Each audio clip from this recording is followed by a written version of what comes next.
Hello, everybody, and welcome to Gingereno's Let's Play of Pillars of Eternity. I'm your host, Eric, otherwise known as Gingereno. I host the World of Eora podcast, which is a news and lore podcast about the Pillars of Eternity world, known as Eora, which you see before you, exploring the lore of the world as we gear up for the release of Obsidian Entertainment's game Avowed, which is taking place in the same game world.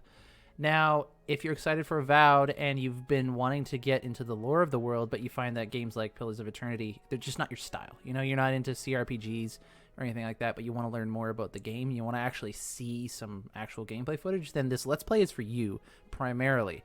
It's a way for you to engage with the story directly as the game presents it and learn about the world. So I'm going to be playing through Pillars of Eternity 1 and most likely Pillars of Eternity 2. Showing you the actual story of those two games and the world that Obsidian presents to you in it, so that you can better understand the world for when Avowed comes out. As well, if you're just a big Pillars of Eternity nerd, this is a way to relive some of your favorite moments in the game. Let's dive into it. All right, so now we're back where we were before. Now, just as I brought up in the last episode, what I would like to do at the start of every episode is go into the Cyclopedia, look at something within the lore itself and talk about that. And I think what I want to touch on is what a Watcher is. So this is the official lore in the game for what a Watcher is. One of a rare few who are either born with or acquire the means to see souls, and sometimes even read them or commune with them. Many varied accounts exist of how Watchers come upon their talents, and it is far more common to encounter someone falsely claiming to be a Watcher than to find a real one. So, as you may have guessed by watching these Let's Plays so far, your character is a Watcher. And so they have the talent to see souls and even read or commune with them. It's kind of like a sixth sense. It's almost like an automatic thing, like, you know, moving a muscle, where you don't actually think about the muscle that you're moving, but you are technically controlling it. Watchers are able to interact with souls that innately. And it is very rare to find one. The fact that people will claim to be a Watcher when they're really not is quite common. Well, more common than actually running into a Watcher. So that is who a Watcher is. And we're trying to figure out what happened to me and how I can resolve some issues that are going to come with it.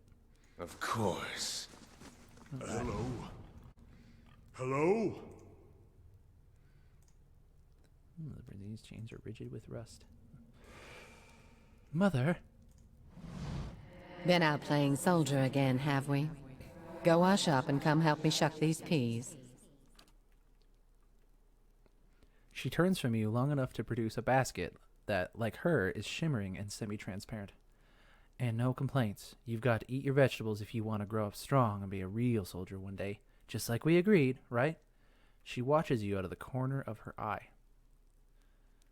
What are you talking about? Soldiers are important people. They defend the weak and punish the wicked. You're too young to understand now, but there are lots of wicked people. People like the man who murdered your father. Remind me what happened to my, father? Before you were born, the Glanfathans attacked settlers like us. They said we'd knocked over some of their special Adra rocks. That's why they call it the Broken Stone War. They got very angry, and so they came into our villages and killed many people. Your father was one of them. So this is referring to something in the history of the area that this game is played in, called the Deerwood, where these colonists of the Deerwood knocked over special Adra rocks, which were special to the Glanfathans, the local native tribes in the area. Because this rock was knocked over and it angered the Glanfathans and they attacked us, that's why they called the Broken Stone War. He was one of the people the Glanfathans killed? That's what I said. Her voice is low and hoarse, and her hand is frozen over the basket. Something dark and empty clouds over her eyes. That's why you'll be a soldier one day. To protect and to avenge. Why don't you go back out and play? I'll finish up here. Well, that was interesting. All right, exploring Caed Nua. So trails of slug gleam inside the barrels. What do we got? Ivory spinner. Ooh, more things forsooth me to attack. Let's see what happens. Like many of the Stronghold maps, the design of this area had to accommodate multiple sets of content. In this scene, the player's introduction to the area is a spider-infested dungeon where a great deal of combat and stealth can occur. Later on, once the player unlocks the Stronghold, the area serves as a dungeon where they can imprison various characters through their travels, in which in and of itself offers its own reactivity for this particular scene. Where has he seen? Any spiders. Any spiders. Most inconvenient.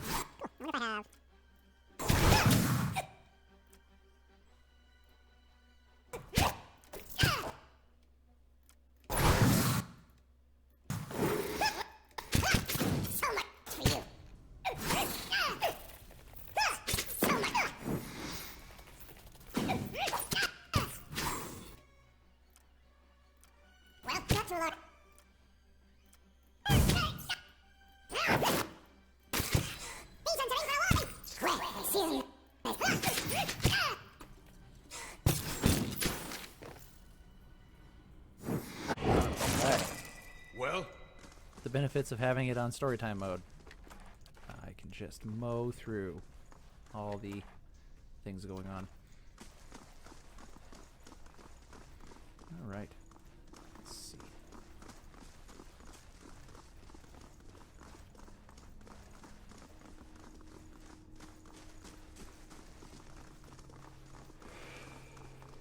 New orders, Lieutenant. Ready your squad.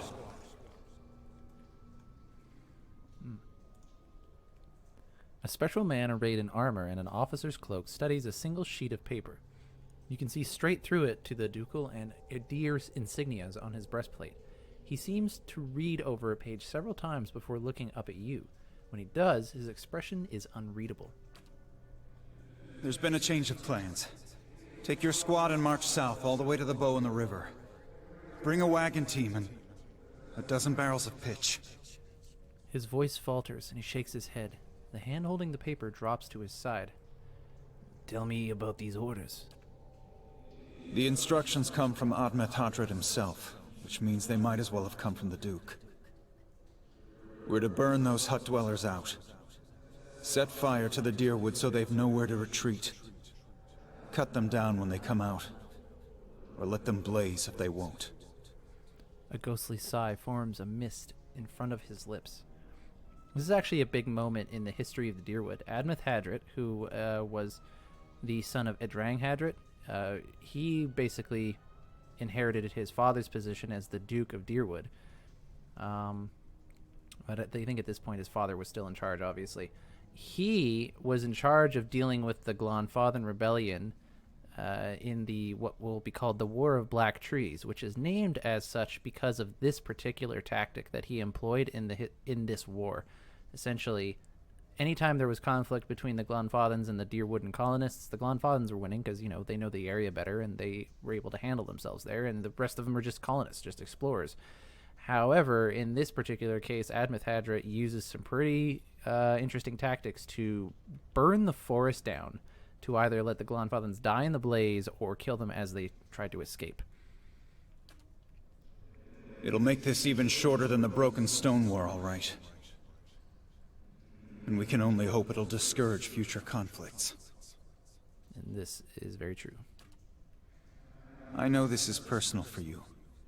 It is for many of us. But understand, we're doing this to end this war, not to continue the last one. Remember that we're flushing out the enemy, not burning villages for sport. Bareth will have his work cut out for him tonight.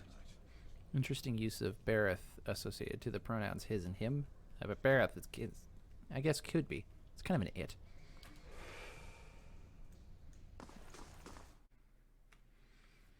All right.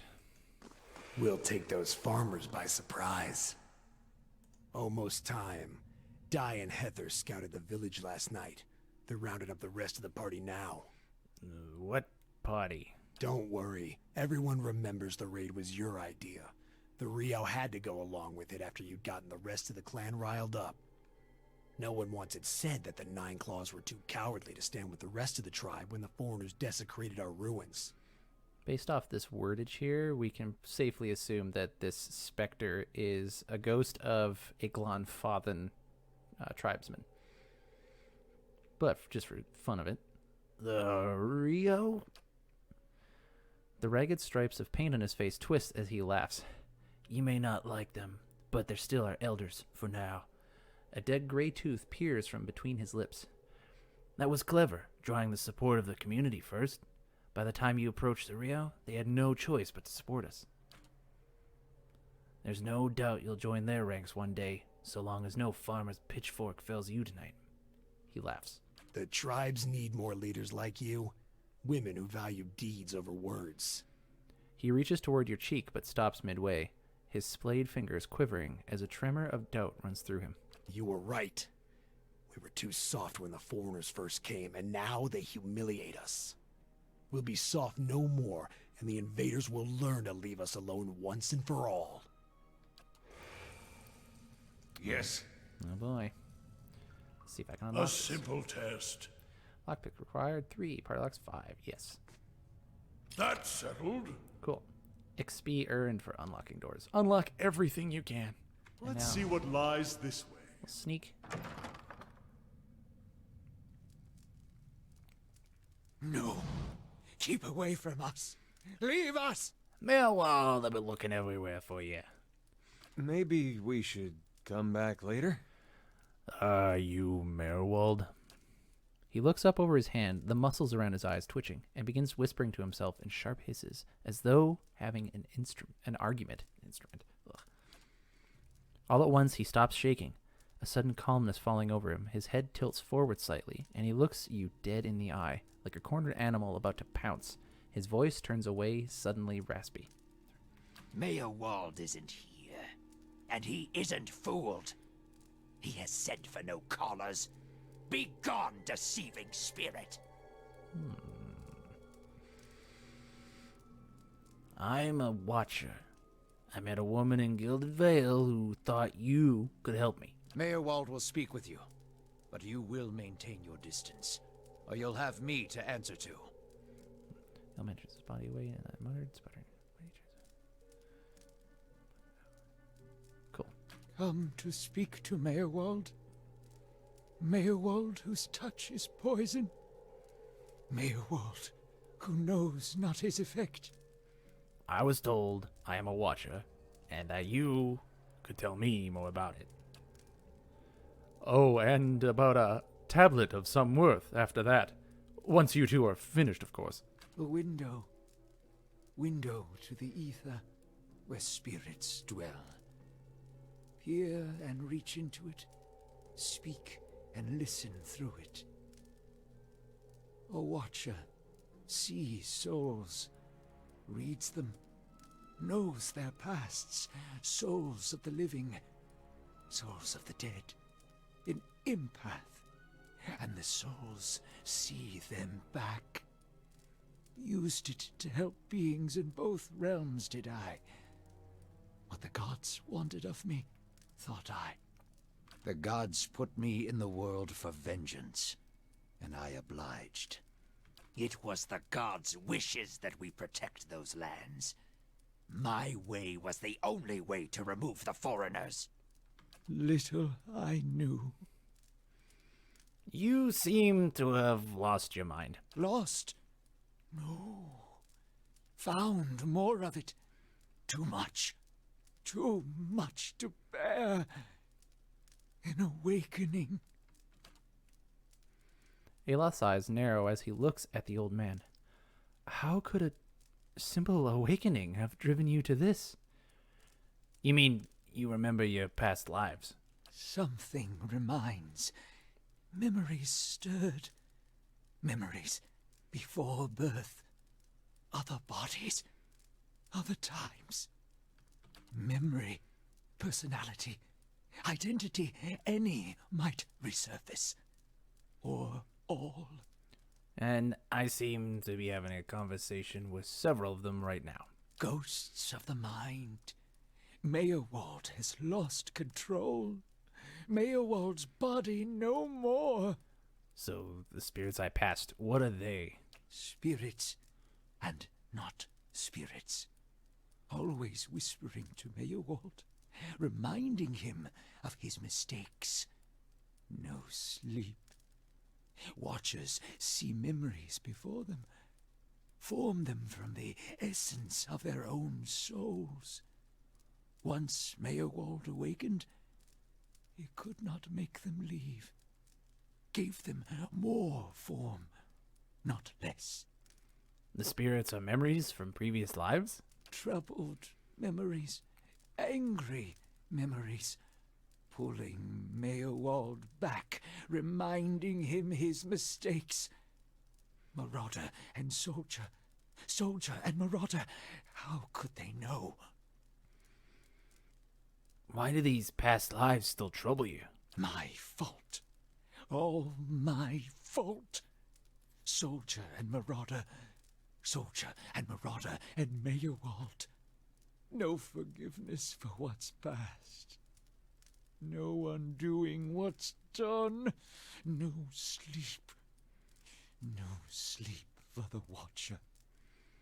It's gotta be tough, because I mean, like, what he's indicating, obviously, is that in the past life, he was on the Deerwooden side of a war, and that he was also on the Glanfathen side of a war, and he witnessed the atrocities of the War of Black Trees. So, like, he, at this moment, is simultaneously both the enemy and his fellow comrades. You know, he is experiencing the full perspective of someone who is a Deerwooden soldier fighting to end the war or keep their family alive, and at the same time he is 100% feeling the perspective of being a Glanfathen trying to push these foreigners back. He's holding both of these truths in his mind at the same time. I'm just driving him mad. War there was all around. War of stone, war of tree. War of Tree. Oh, of course, the Broken Stone War and the War of Black Trees. This was in the early period of Aederan colonization, fighting between the Deerwood colonists and the native Glanfathens, you see. But that was a long time ago. Death we brought to the settler men. We, the 9 claws. Claws of 9.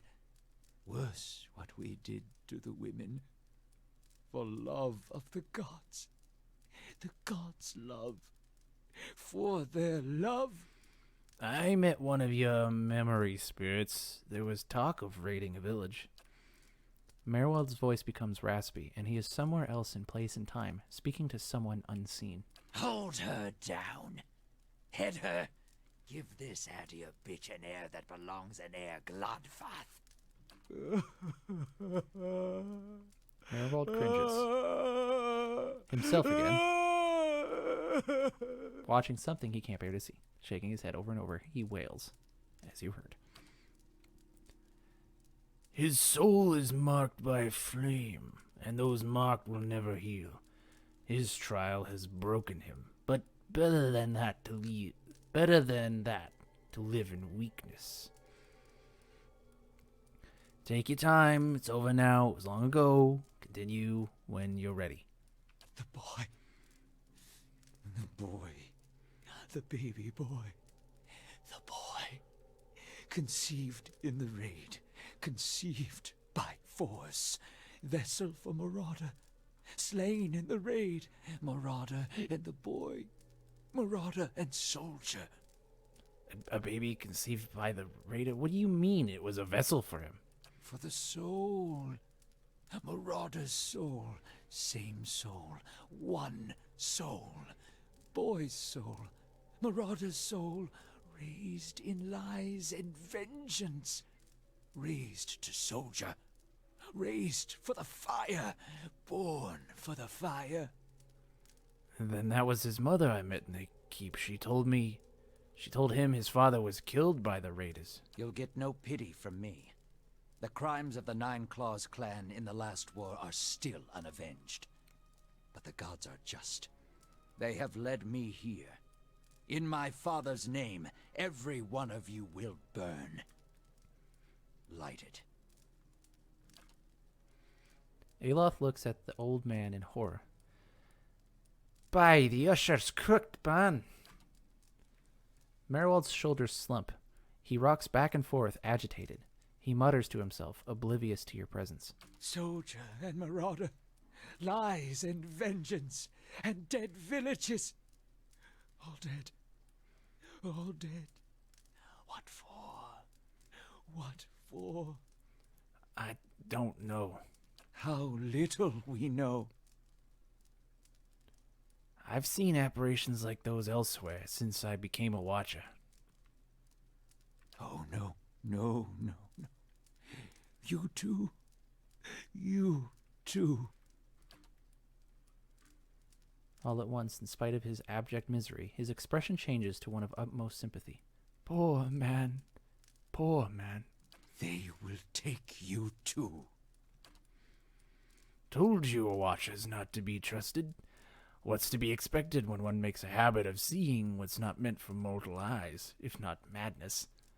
Looks as though our journey together may be a short one. You're saying I'll end up like you. So fragile the Watcher's mind. So real his memories. Once awakened, how can he sleep? If I'm awakened to a past life, how would that have happened? You were reminded of it. Strong memories, lingering lives, they dwell near the surface, waiting to be remembered, waiting to take your mind for their own. Maerwald sat at his hearth and watched his fire, watched the wood burn. Then came the memory of another fire and burning wood, and screams. His face trembles involuntarily. Listen, there must be some way to make these memories go away. No.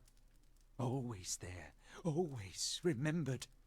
Can't forget. Can't unsee. Hey, I didn't just remember. Someone caused this. They wore masks and spoke of books and keys and a queen. There was a man there. He seemed familiar to me. Keys of lead. Books of burden. Queens that were. Known to me are they. The leaden key. The leaden key? It seems we share an enemy, Eric.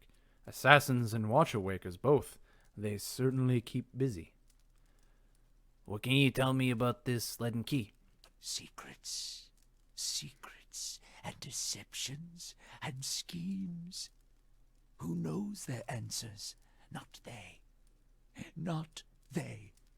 Crossed them before. Hatred of watchers, hatred and fear. Much we see. Threat to secrets. If the leaden key caused my awakening, could they undo it?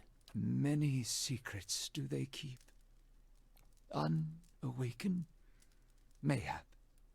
Who else if not they? Okay, do you know where I might find the leaden key? City of Defiance. Never far from the Queen. Yeah, who is this queen they pray to anyway? Woodica. Goddess.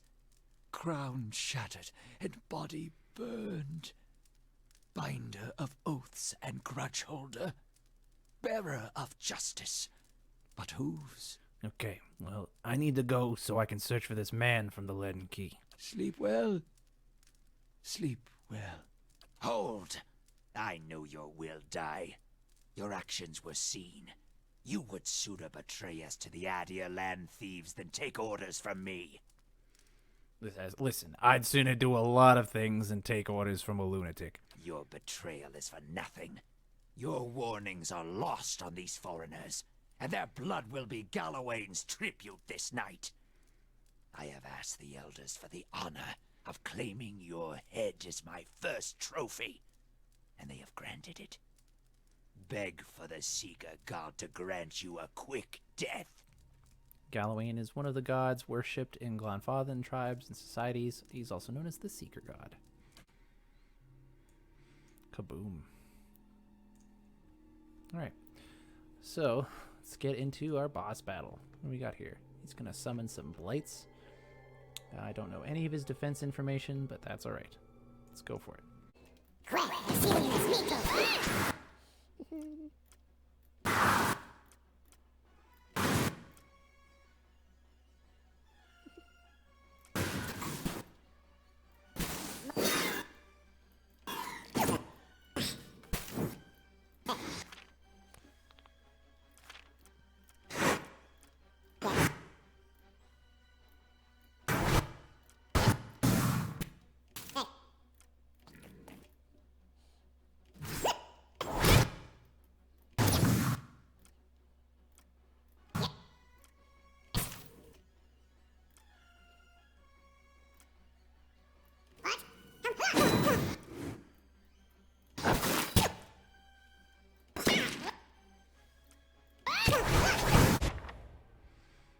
All right. Sacre! Kana just lets a good old belch out right at the end. There is a change in the air of the keep. What was thick and suffocating feels to you somehow more breathable, as though yielding to a conquering invader. Maerwald's body lies inert. You can feel his soul lingering there, uncertain. There is something unique about this soul in this place, a bond formed in decades of inhabitants and lordship that feels somehow palpable to you, as though even in death, the keep knows its former master, and the former master remembers his keep. I'm not speaking to the rest of this. In your mind's eye, the bond seems to you as a frayed rope, ghostly and alive, its frayed ends writhing like tide pool anemones. And you find that if you concentrate on it, you have the ability to manipulate its strands. So now I have a decision to make in the game, and this is one of the big ones. I can repair the rope, sever the rope, or draw upon the energy of the rope that I'm seeing in this kind of spiritual manner. One will bind Maerwald's soul here as an eternal warden, which means his soul is essentially stuck here like this, and who's to say whether or not he's going to continue being mad by it. Sever the rope, which will allow him to finally pass on, or I can basically take in the connection, essentially destroying his soul, but it empowers me in the process. I think my character is going to select to sever the rope, allowing Maerwald to pass from the world. Now this is going to lower, later in the game, lower the security I have for the keep that I'm in charge of, but whatever. I don't know that right now. Strand by strand, the connections fly apart, like the overstressed string of some ethereal instrument. With the tearing of the final string, the rope becomes liquid and dissolves from your awareness. Maerwald's soul hovers near you, a vortex of strife and discord, but there is something else there beneath it, something like relief. His soul passes through one of the walls and is gone. This is all very distracting. Mm-hmm. Yes. All right, completed the Old Watcher. So now the only one I have left is the Hollowing of the Deerwood. Speak with the steward in Caed Nua. What is it? All right. A simple test. Do some looting.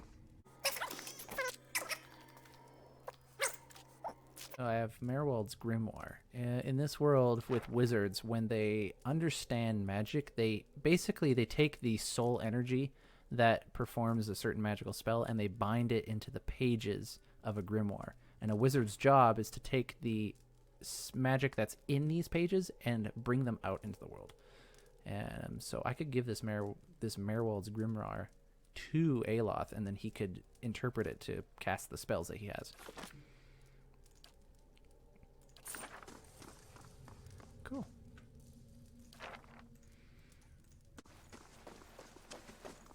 You cannot wait that older set? I don't want to discuss it. What's going on there, Aloth? There's a little symbol here with Canna, so he wants to talk to me. Poor Maerwald. He couldn't contend with all that he knew of himself. A cruel fate. It may be my fate, too. It may, but Maerwald knew his curse, for all that he succumbed to it. Perhaps he gave you what you need to escape his fate. Let's seek out these ruins he mentioned. We may find something of use. What is it? All right, I'm going to go back to the steward and give her a chat. As you wish. Aye, you're right. No sense listening to that old bampot. Damned Virago, not now!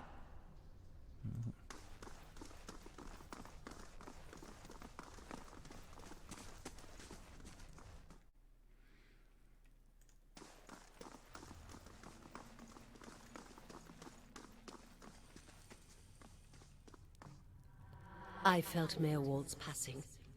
You slew him. Several of him. It saddens me to hear it. But part of me is grateful to no longer have to wait and worry in darkness. This place has always known its master, long as it's had one. It has a will all its own, which has little to do with the castle and much to do with the land it's built on. It looks to you as Maerwald's successor now, whether you care for it or not. A dubious honor, inheriting a fortress both broken and cursed. But in the right hands, it could be so much more. If you had only seen it in its day. Will you stay? I've always wanted my own keep, even if it is a little cursed. You feel that same emanation of warmth and energy in the air. Then it is yours, my lord. I cannot begin to tell you how glad, that is, how good it is to hear that the keep is in capable hands once again. I suppose I should mention, first, that if you mean to travel to Defiance Bay for supplies, there's been a complication of a kind. The eastern Barbican collapsed decades ago, and Maerwald never got around to rebuilding it. The road here is a dead end. He got as far as gathering materials before he became preoccupied. I could make arrangements to have it repaired, if it is your will. When it has ceased to be the previous master's will, I became powerless to do anything about it. For what am I but the master's instrument? It would take time, but far less than finding another route to Defiance Bay. How do I repair the Barbican? Maerwald set aside materials for the Barbican, and they are still available to you. In the future, if you wish to make further repairs to the keep, we will need coin for supplies and labor. It's time to find this queen in the city of Defiance.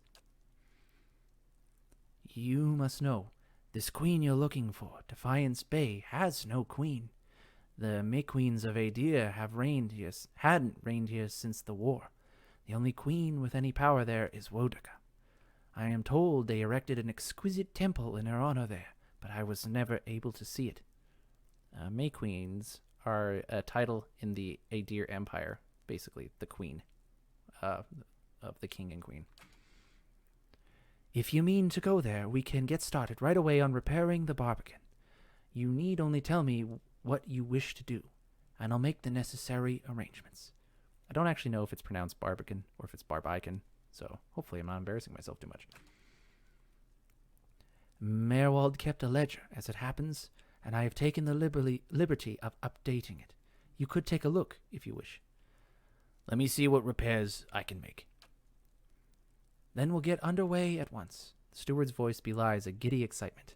Know, my lord, that this is but the first and least of a great many undertakings. The keep supported a great many buildings and servants for many years. If you should wish it, we can repair some of the outlying structures, and these will bring you wealth and recognition, drawing people to your service. Rebuilding the defenses will keep your grounds from becoming overrun, as they did under Maerwald's keeping. You need not choose all at once. I am pledged to your aid, and so long as you are master here, we shall always be linked. You need not step upon these grounds to speak with me. Wherever your travels may take you, you can make your will known to me, if you but reach out.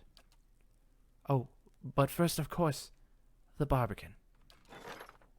So essentially what she's just told me is that I can either increase my prestige, which gives me better opportunities as a stronghold, as a keep, or I can increase my security, which keeps me safer. And then she also told me that we're psychically linked, so I don't actually have to come back here to do all of these upgrades if I ever want to, which is really convenient. Thank you, Obsidian. So I'm going to purchase the Eastern Barbican upgrade, because that is what I need to progress in the story. That was fast. Cool. Now, I can buy further ones. I just need to have enough money. Cool. I need 1,400 copper pieces for that one. Cool. Yes. Yes. Awesome. Let's go talk to Kana again.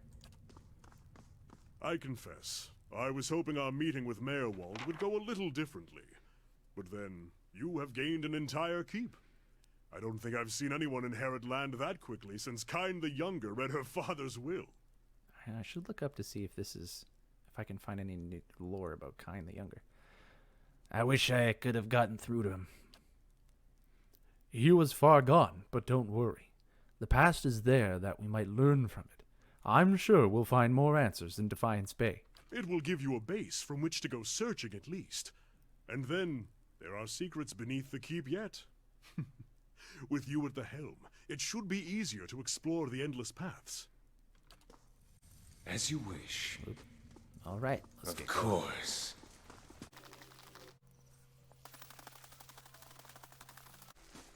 Bit just like your breeches, Scholar Lad.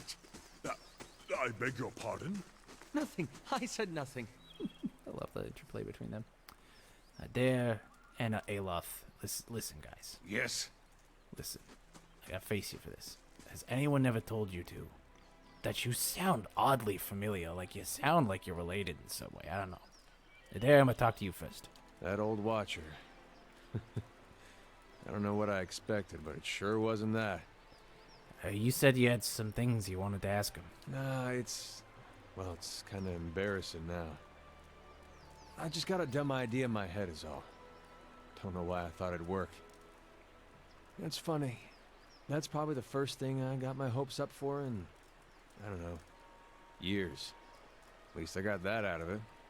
Oh, well, what was it? All right. Guess fair is fair, and you did bring me to see him. Those rumors back in Gilded Vale about my brother, Woden. About how he'd turned against us and fought for Widewind. Been on my mind for some time now. The thing about Woden was, he always knew what was right, and that's what he'd do.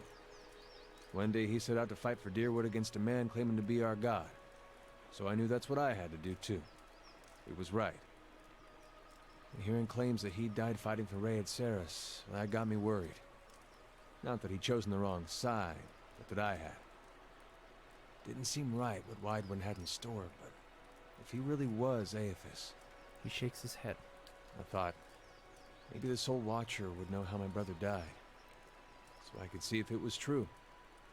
Like he could, I don't know, read it in my soul or something. Use our connection. Told you it was dumb. Why didn't you ask me for help? Guess 'cause I didn't know you. It's hard to trust a stranger that says he's a watcher. Of course I knew the truth deep down. The Watcher's not psychic. I think I just had this idea, and the idea made me feel a certain way, and I didn't want to lose that. Really, if I wanted to find out about my brother, I shouldn't be starting with watchers. I should be starting with records. Alright, so why don't you? Adair thinks a moment. His lips twisted to one side.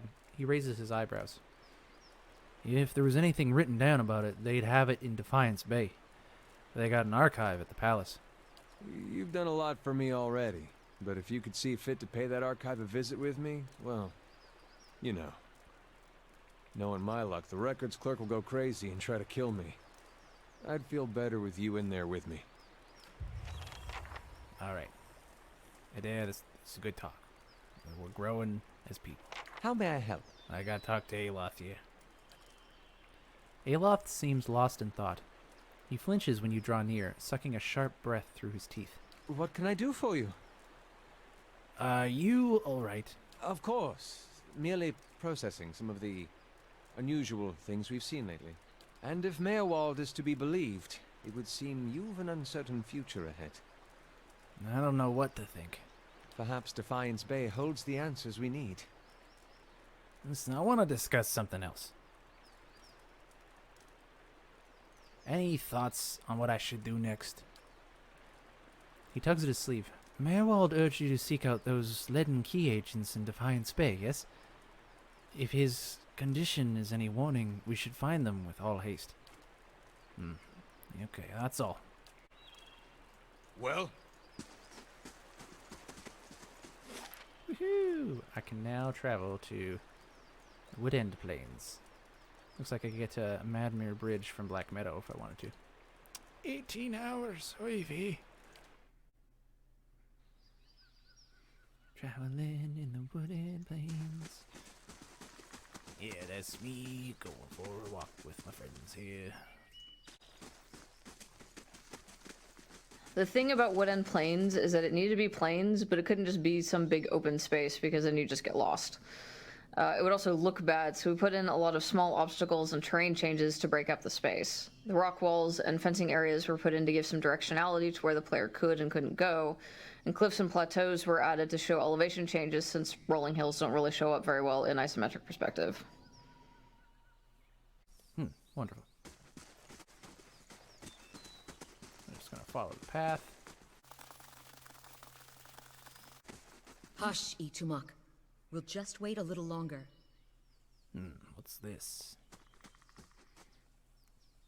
A dwarven woman dressed in skins and hides leans against the road marker. Her face is turned down, her eyes darkened by a thick stripe of face paint.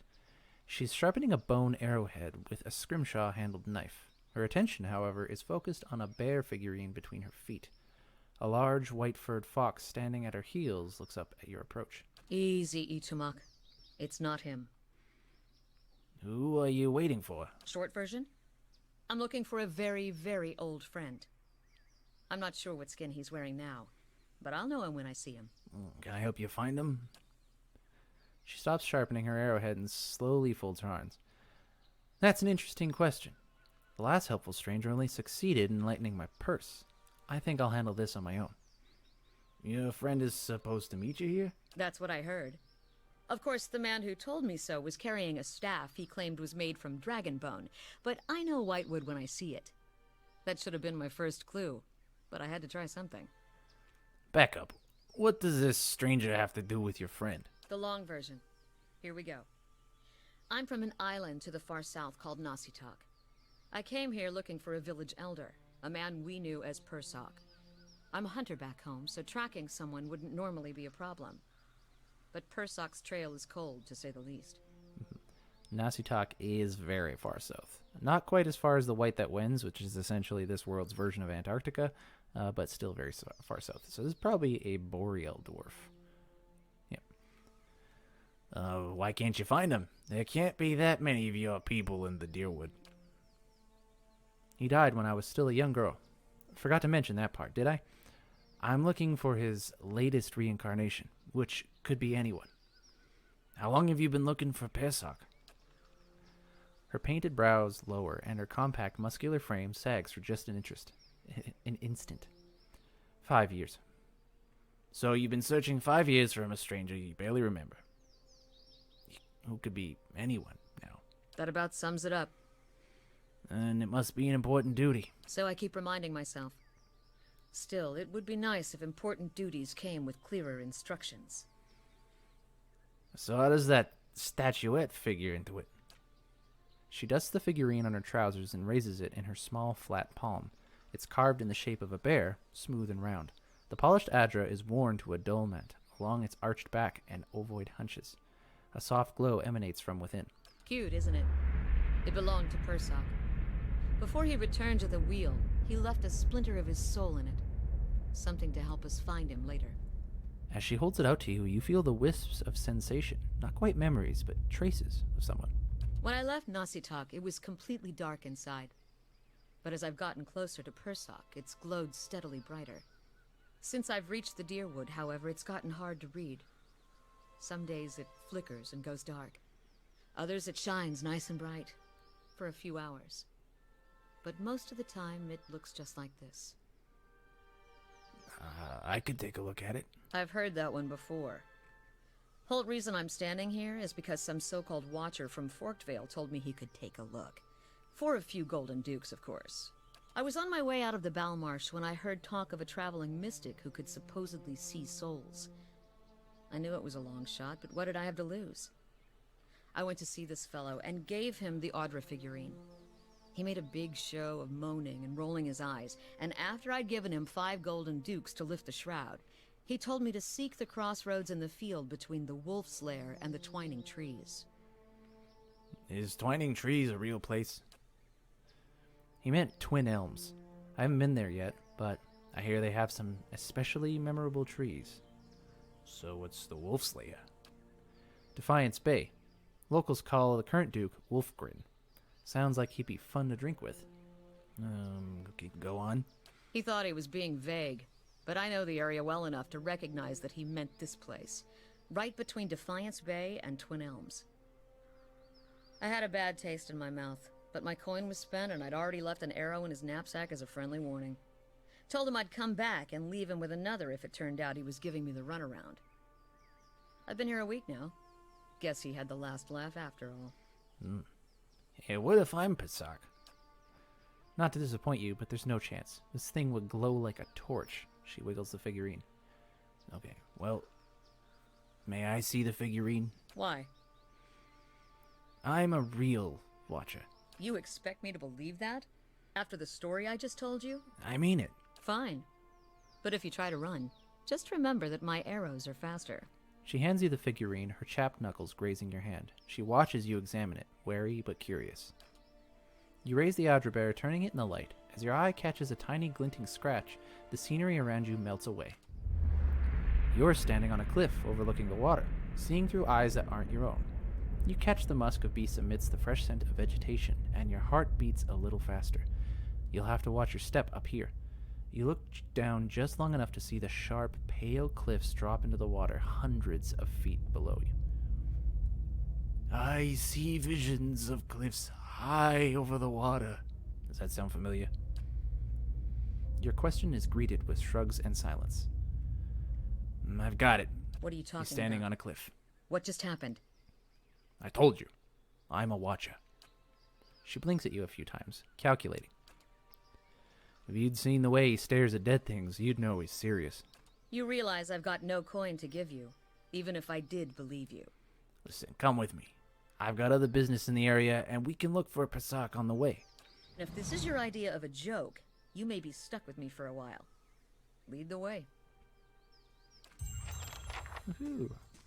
What is it? I now have a full party. This is Sagani, Boreal Dwarf, and Ranger, with her little helper, Imatak. There you go. What is it? Definitely more helpful than my pig. Hey. North to Caed Nua, west to Defiance Bay. As you wish. A Delwyn Bridge.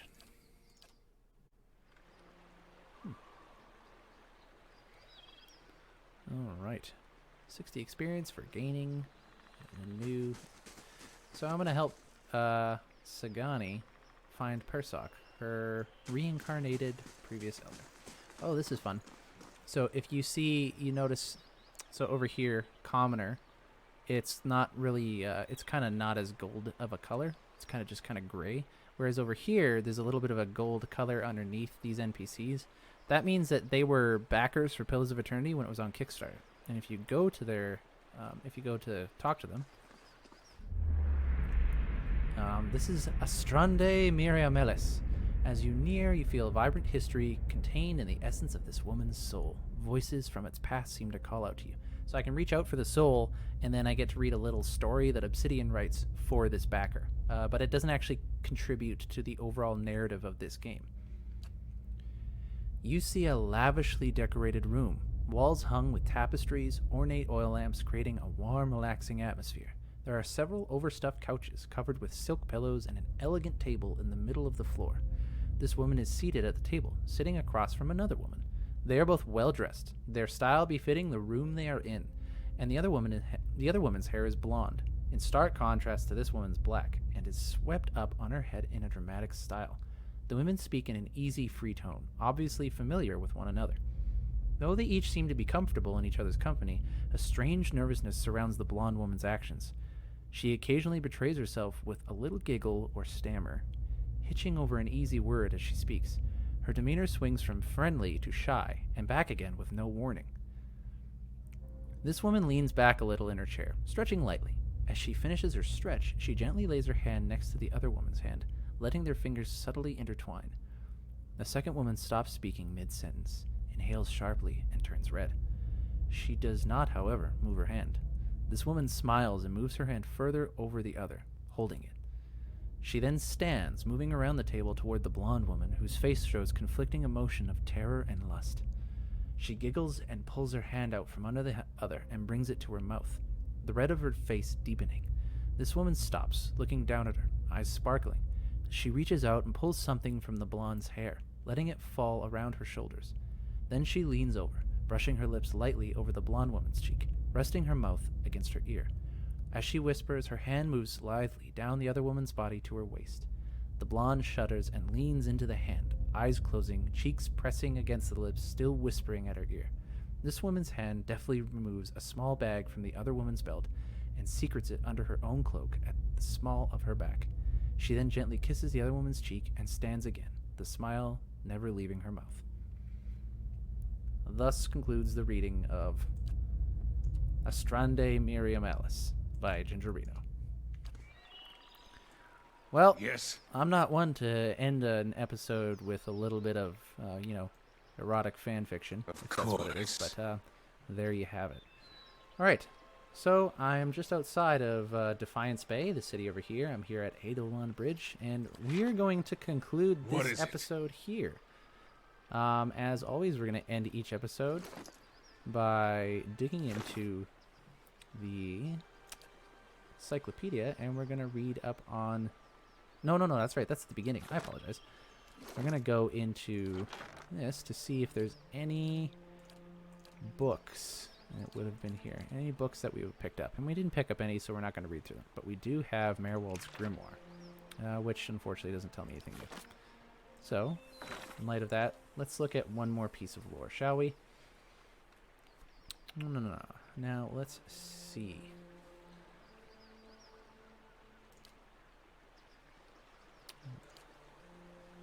We've been talking about Woodica a lot in this episode when we were talking to the steward and when we were referring to what happened in the first episode. And so let's look at what Woodica is. Woodica is the goddess of justice, law, oaths, promises, rulership, vengeance, memory, and hierarchies, depicted as an old noblewoman bearing a broken crown upon her head, said to have been once ruled over by the other gods, but has since been overthrown. In fact, in the lore, if you really get into it, she was apparently the queen of all the gods, but they overthrew her and exiled her. And she was sundered to Magron's fires and exiled. That's why she's called the Burned Queen or the Exiled Queen. She's the god of a lot of these things. Vengeance apparently might have been Skane's at one point, but she now owns it herself. The reason that a broken crown is her symbol is because she used to be the queen, but apparently was overthrown by the other gods. So yeah, Woedica is very important to the story of Pillars of Eternity.